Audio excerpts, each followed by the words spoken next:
What's going on, guys? Robert from Robert's here with a new video for you guys.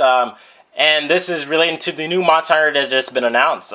For those who didn't know, there was a rumor floating around that there would be a Monster Hunter for the PlayStation 4. And then Capcom went ahead and trademarked Monster Hunter World. And then we seen the Monster Hunter World trailer yesterday. Now, I have a crap ton of hours in these Monster Hunter games. Like, probably throughout the franchise, I have like 2,000 something hours plus. And it's definitely going to be more. And the amount of time I could play this game in one day during the first week is fucking ridiculous. So I want to be really excited for this new Monster Hunter game for the PlayStation 4 because this is a long time coming. I was hoping they was going to put a Monster Hunter on the PlayStation 3 and they didn't. And I gave up hope, to be honest. And now with the trailer out, I should be like hype. But at the same time, I've also learned my lesson about hype trains. And with the rumor coming out to say that they would be a PlayStation 4 Monster Hunter and that there still will be a Monster Hunter available for the Switch, there's also these other parts of the rumor that I'm kind of iffy about. I don't know how to feel about them just yet, and I'm going to need more information before I can come to a conclusion on this. And this is because we're dealing with Capcom, and Capcom's not the best company. They have a lot of loyal fanboys that'll tell you otherwise, but Capcom tends to screw people. And I've learned my lesson from being burned by them enough.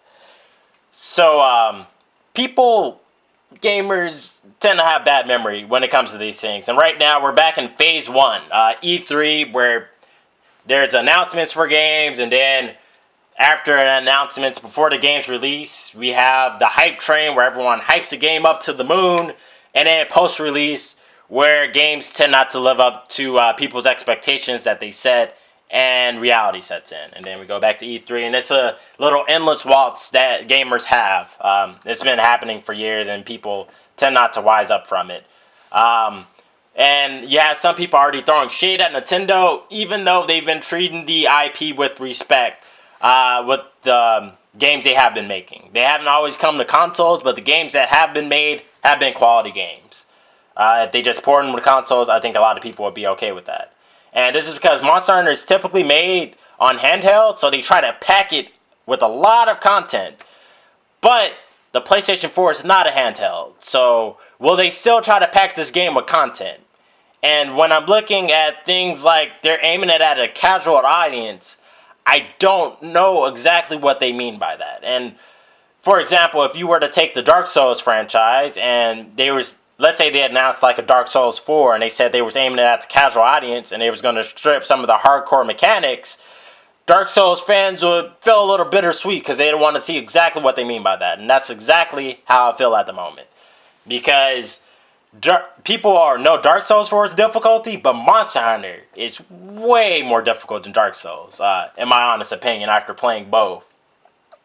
And after looking at how Capcom targeted the casual audience with Street Fighter V, last year, and then they didn't add arcade mode so they could have people primarily play online. It just makes me wonder that when they're talking about stripping hardcore mechanics, like, are they talking about stripping certain things about Monster Hunter to reduce the grind, or what do they mean exactly? Are they taking a core aspect of Monster Hunter and changing it, or are they trying something new? This is my question, and hopefully as news comes out, they'll answer it. And the reason this concerns me is because this rumor is talking about removing the timers and the missions. Now, for those of you who don't play Monster Hunter, you get 50 minutes to do a quest. And what this does is make sure that you're properly geared for the quest to actually finish it.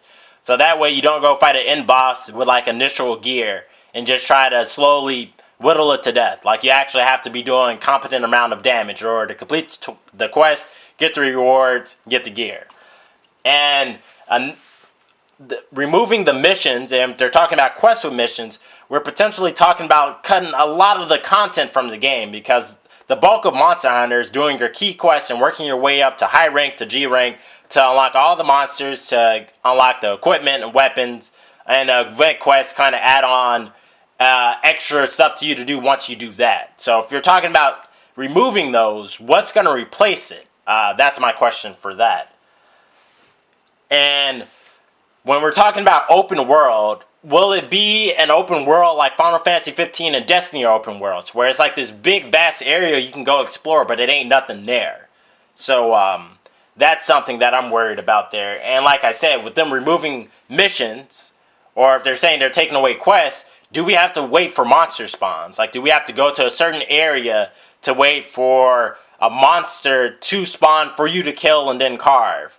And since there's no quest rewards, so will it be dependent purely on cards? So will you have to wait to hunt the monster, is what I'm getting at here. Will they have monster spawns at specific times throughout the day, like between this time and this time during the day, this time and this time at night, so on and so on? Like, how will they supply the content if they're not allowing for quests to be done? And also, they're saying that they're aiming for online multiplayer. Does this mean that they're going to be going for always online and like neglect single player mode? And if they do this, how will the servers be for the online portion of the game? Because normally when games first come out, like, you cannot connect because there's server issues. So if I buy Monster Hunter day one, will I be able to actually play Monster Hunter, or will I be going through a lot of connection issues? And if it's always online, how much of the content will be cut and sold? Because more than likely that's what's going to happen. So if they're likely to have DLC, and this DLC is not going to be free, I don't think. So if they're going to have DLC, what are they going to sell with DLC? Or should we expect something like Street Fighter V to where they have like character passes? Will there be monster passes or like area passes? How much will these passes cost? How much is going to be given with the base game? And also, will there be microtransactions? And if so, what are they going to be selling exactly? Will it become pay to win? These are all very good questions there. And if it's always online, does that mean all the offline content will be cut all together? Will there be no single player aspect to the new Monster Hunter game? And also, they're talking about designing it for action fights. And, you know, if you haven't played Monster Hunter before, it has some really good combat. It's pretty much action-oriented already. And I was looking in the trailer and seeing the stuff that they were doing. It looks like you're more mobile to, like, move around, like swinging on vines and grappling hooks or whatever the guy had.